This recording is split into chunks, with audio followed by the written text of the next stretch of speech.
Um, I would say certainly in Hawaii, our situation is considerably worse. In some of the other states, there was guidance coming out from government officials regarding their belief about the viability of athletics with or without fans. I think the realities of what it would take to travel, and then the realities of what it would mean to put these players into direct contact with one another. Yeah. Okay. Ian? Thanks. So we sent out a message, which I think our communication team can get to you if you haven't seen it. Basically, we had already aligned much of our fall schedule would have been online, either online courses or hybrid courses.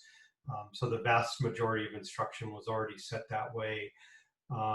After the conditions became more apparent, especially last week and continuing toward the end of the week, we realized we had to do more.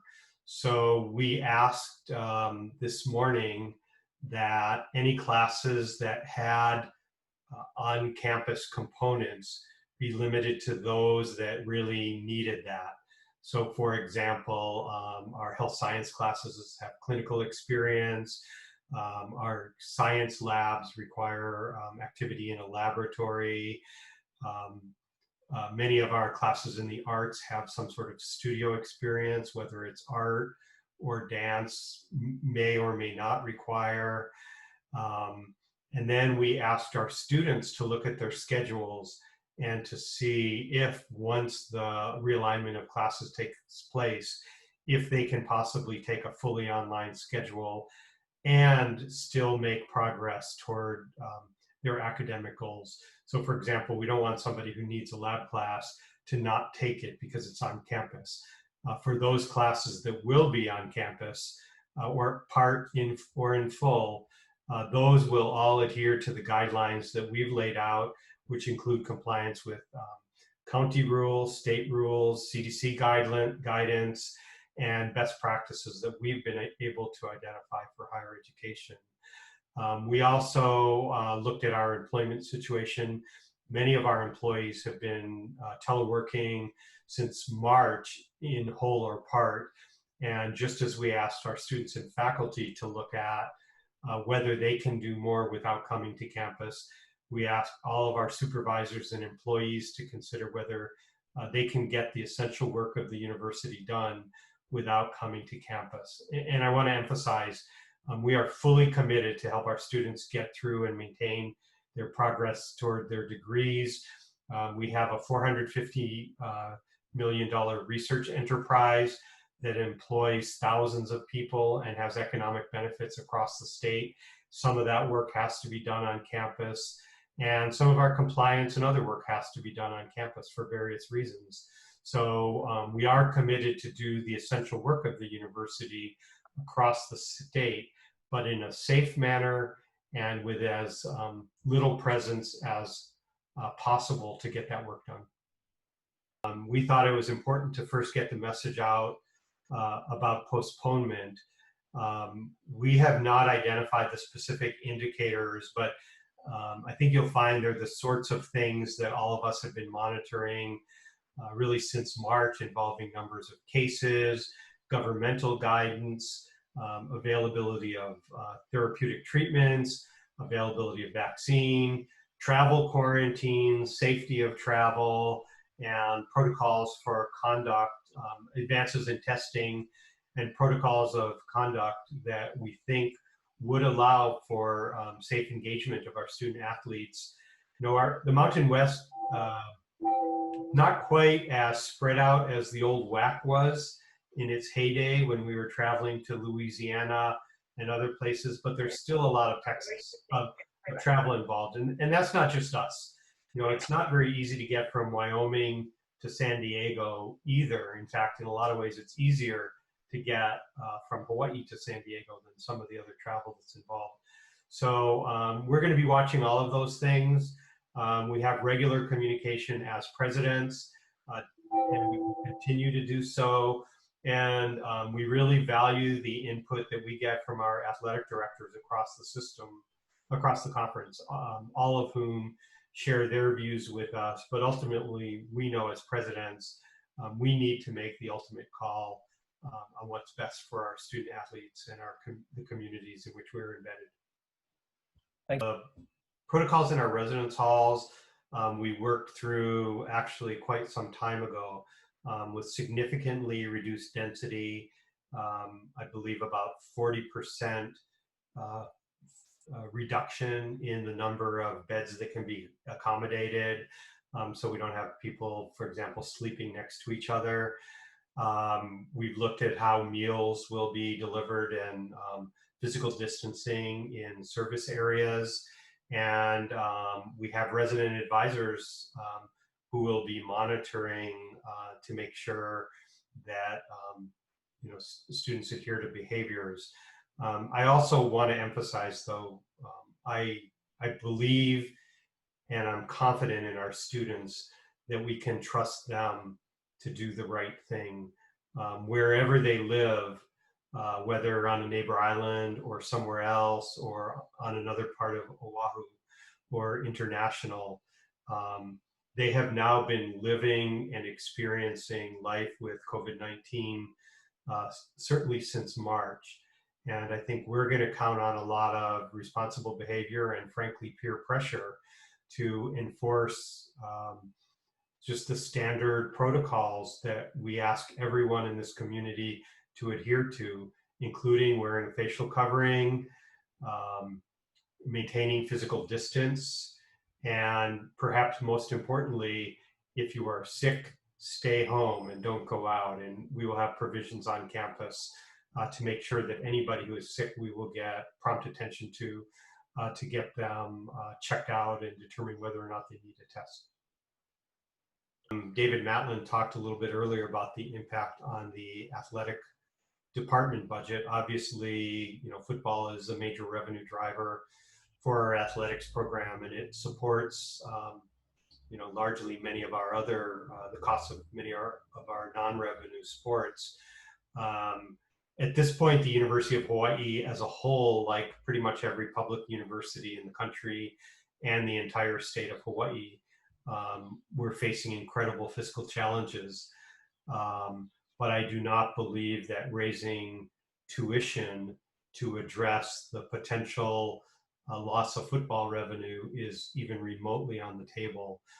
We've been pretty clear right now that we do not believe that increasing tuition is a useful strategy for addressing the university's shortfall. So we wouldn't, inclusive of football and athletics, that wouldn't be a reason to raise tuition. But we do have challenges that we will be working through across the entire institution. Thank you. We don't have that specific plan yet. As I mentioned, the entire university budget, and I've talked with the regents about this and commented in other venues in our communication to the campus.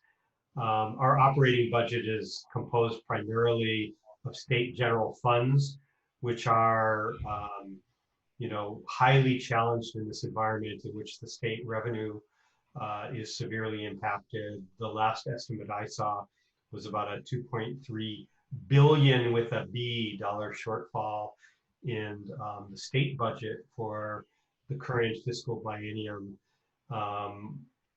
Tuition revenue is being challenged by this pandemic, and especially as conditions in Hawaii have worsened, that certainly doesn't help us any in attracting students here from other places. Although, we're hopeful that we can at least maintain, if not strongly build up our enrollment. But with those two sets of primary revenue sources for campus operations challenged, it would be very hard for, while we're cutting everywhere else, to infuse this difference into the athletic budget. And David and I meet with his team and with campus leadership pretty regularly to try to talk our way through this. and to find solutions for all of us as a whole. We're not leaving anyone alone, but the challenge is universal at this point. Let me take the first part first. Yes, I unequivocally believe that our campuses will be safe.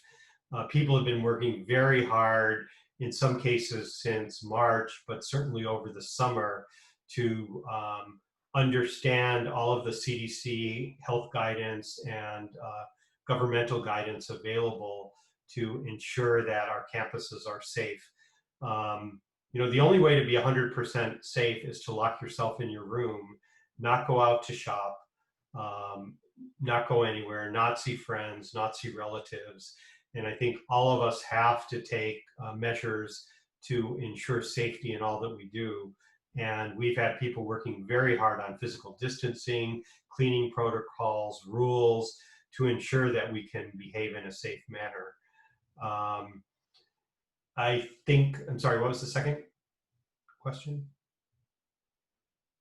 Oh, will the experience be quality? Sorry. Yeah. Absolutely. So our faculty are amazing. Not only did they pivot immediately in March when we made the decision to go fully online after spring break, but we learned a lot of lessons through that experience. So that was what I'd call an emergency and immediate pivot online. But we've had people working all summer, including our faculty who are not formally on duty, to figure out how they can learn from what their experience was in the spring and provide a higher quality online experience in the fall. As I mentioned, we already expected that most of the instructional experience would be online this fall, whether through fully online or hybrid courses. And we're just pushing that envelope a little harder with today's announcement.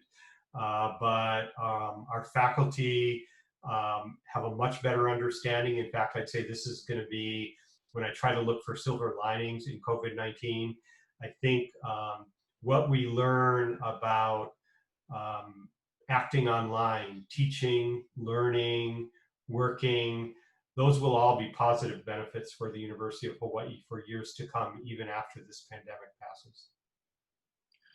All right.